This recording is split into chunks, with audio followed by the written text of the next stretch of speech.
안녕하세요. 저는 약 일주일 동안 여러분들에게 국가론이라는 책을 소개하기 위해 나온 버너블입니다. 사실 제가 이렇게 전문적으로 영상을 만들어 본 것도 엄청 오랜만이고, 많은 청소년분들이 여러 독서를 읽고 독해력과 어휘력의 촉진을 추구하고자 하고, 저도 진로에 도움이 되고자 해서 이 영상을 만들게 되었습니다. 모든 사람들의 올바른 독서 문화를 만들어 나가기 위해 저도 열심히 책을 읽어야겠군요. 그렇다면 군말 없이 바로 국가론이라는 책을 살펴보도록 하겠습니다. 제가 참고한 도서는 지금 나오고 있는 이 책인데요. 어떤 책을 읽을까 고민하다가 저도 요즘에 인문학에 관심이 많아서 그중 국가론은 소크라테스의 제자이자 철학자인 플라톤이 쓴 책으로 유명합니다. 이 책은 10개의 주제로 나뉘어서 살펴볼 수 있는데요. 모두 중요하지만 그중 제가 생각하기에 가장 중요한 것을 뽑아서 주제별로 리뷰하는 식으로 영상을 제작할 예정입니다. 이 책 이름이 국가론이다 싶을 정도로 여러 철학자들이 이상적인 국가를 만들어 나가기 위해 여러 가지 논쟁과 토의를 진행하는데요. 그중 밝은 희망과 미래를 얘기하며 정의라는 키워드가 등장합니다. 이 책에서 국가 형성이라는 말과 정의도 매우 집중적으로 나오는데요. 그럼 이제 플라톤의 스승인 소크라테스와 폴레마르코스, 트라시마코스의 이야기를 함께 들어보시죠. 소크라테스만 아시는 여러분들을 위한 안내 페이지.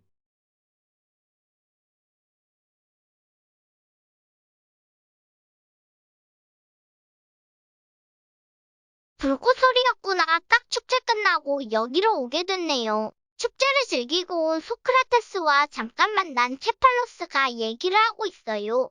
오랜만에 소크라테스를 만난 케팔로스가 안부 인사를 나누며 노년의 삶에 대해 얘기하기 시작합니다. 케팔로스는 노인들이 젊었을 때 회상을 잊지 못해 탄식을 한다고 하지만 노년의 탄식은 꼭 불행의 원인이 아니라고 말합니다. 그러면서 늙음의 원인이 사람들마다의 비탄이라는 것에 대해 다시 생각하게 됩니다. 그러나 늙음의 삶은 꼭 나쁜 것만은 아니며 욕망에서 벗어나 평안을 얻을 수 있다고 말하며 사후 세계의 걱정과 두려움 없이 살기 위해서는 희망과 성스러움으로 영혼을 달래는 것이지요. 따라서 재산이 많으면 나중에 빚을 갚지 못하는 두려움도 없으니까 불안감이 사라지는 것입니다. 이렇게 케팔로스가 말하고 나서 소크라테스는 의문점이 생깁니다. 그렇다면 정의란 무엇입니까? 방금 케팔로스님이 말하신 것과 같이 빌린 빚을 갚거나 돌려주는 게 정의라고 볼 수 있나요?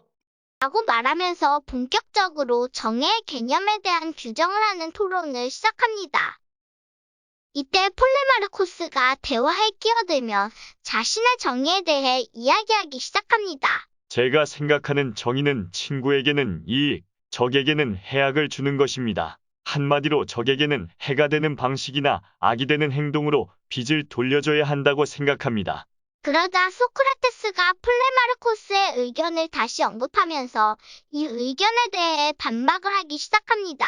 그가 말한 것이 각자 옳고 그런 것에 적합한 것을 주는 게 정의라는 것이 아닌가? 하지만 이러한 적합한 분야가 유용한 사람은 결국 어떤 분야나 기술에도 반대로 더 뛰어날 걸세. 공격을 잘하는 사람은 반대로 방어도 잘할 것이고 잘 지키는 사람은 반대로 훔치는 것도 잘할 것이지. 따라서 자네가 말한 정의의 의미는 정의로운 사람들도 정의로운 행위가 불의 행위가 된다고도 할 수 있다네. 정말 자네가 말한 것처럼 상대방에 맞게 적합한 행동으로 돌려줘야 된다는 의견의 말일세. 소크라테스의 말을 듣고 폴레마르코스는 의문점을 갖게 됩니다. 폴레마르코스의 의견을 수용하면 정의로운 사람도 불의를 행할 가능성이 높다는 것이지요. 제가 생각하는 정의가 옳은 게 원래 인간은 좋아하는 사람을 좋아하고 싫어하는 사람을 싫어하는 등의 각자 호감 있는 사람들을 더 선호하는 본성이 있는데 이걸 그렇게 받아들이시니 저로서는 좀 당황할 일입니다. 그렇지만 소크라테스님의 말을 들어보니 선량한 사람이 어떤 사람을 해치는 일이 정의의 몫이라고 느끼는 건 궤변이라고 생각되긴 합니다. 바로 그걸세. 선량한 사람은 기본적으로 좋은 품성을 가지고 있지. 공심은 돼서 공이 나는 것처럼 해를 끼칠 수도 없고 말이네. 따라서 각각의 빚을 자네의 뜻대로 상대방을 기준으로 해악과 이익을 나누는 것이 아니고 이러한 행위를 하는 것 자체가 정의롭지 못하는 행위인 것을 드러나도록 내가 한 말인 걸세. 그렇게 폴레마르코스와 소크라테스가 동의를 하는데 갑자기 트라시마코스가 끼어들기 시작합니다. 그러고는 소크라테스는 트라시마코스에게 이건 말장난 의미의 통치자가 무엇인지 설명을 시작합니다. 의미가 더 우월한지 내기까지 내며 트라시마코스가 자신의 이야기를 하기 시작합니다. 내기를 했으니 제가 말해보죠. 정의는 강자의 이익입니다. 일단 여러 국가는 민주체제, 귀족체제로 이루어지는데 거기에서 국가의 권력을 행사하는 사람은 지배계급이 많습니다. 따라서 그들이 법률을 만들 때는 자신들이 유리한 쪽으로 만들고 처벌을 함으로 인한 지배계급이 이익을 대변하는 것이 정의이고 곧 강자의 이익과도 무관합니다. 그렇다면 통치자가 꼭 강자로 만약 그들이 법률을 만들다가 오가 생겨도 무조건 국민은 통치자의 법률에 복종하고 종속해야 한다는 말이시오. 하지만 트라시마코스는 전문가들이라면 과오를 일으킬 확률이 적으니 진정한 통치자라면 과오 없는 최선의 법을 만들고 국민들이 따라서 통치자는 강자의 이익을 행하다는 게 여전히 유효하다고 대답합니다. 그러나 우리가 현재 봤을 때는 무조건 복종, 자기들의 이익에 맞게 법률을 만드는 것 자체가 정의에서 어긋난 것처럼 보이시죠?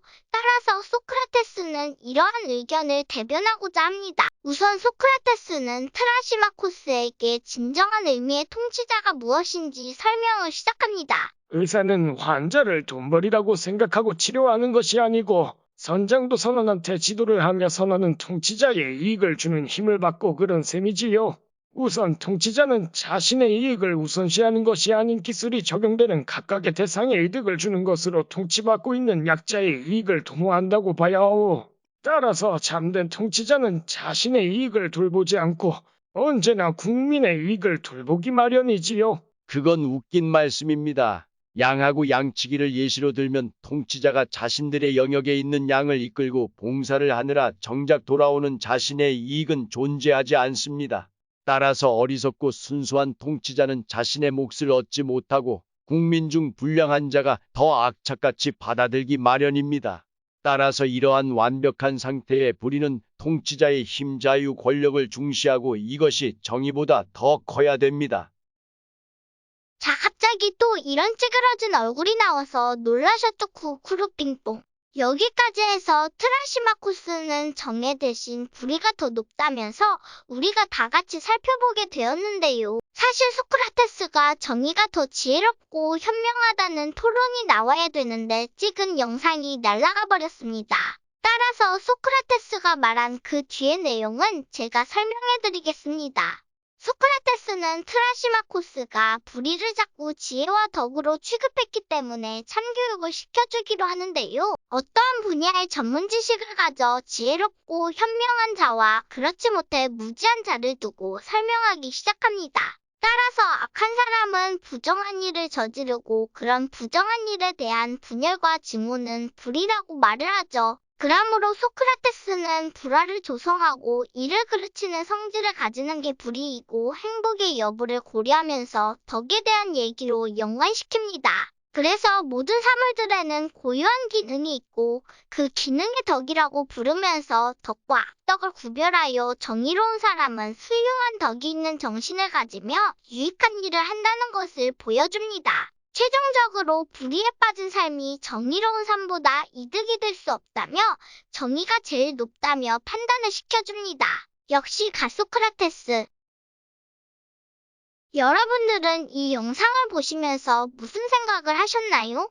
솔직히 저는 영상을 준비하면서 책을 읽는데 꽤 흥미롭고 도움이 많이 되었습니다. 철학이라고 해도 다 지루하고 이런 건 아니니깐요. 솔직히 오늘 정의에 대한 의미를 토론을 통해 살펴봤는데 꽤 쉬운 내용이죠? 이렇게 정의의 개념이 어느 정도 갖추어졌습니다. 국민들은 각각 자신의 분야, 성향에 맞게 일하는 것, 나중에는 자신이 맡은 바에 충실하여 노력하는 것, 이런 정의와 더불어 여러 요소를 통해 국가가 점점 갖추어지는 것을 느끼실 수 있으실 겁니다. 이 영상을 봐주셔서 정말 감사하고 당신은 언제나 행운이 깃들어질 것입니다. 히히. 그럼 다음엔 국가의 탄생부터 다시 보도록 하겠습니다. 빠빠이.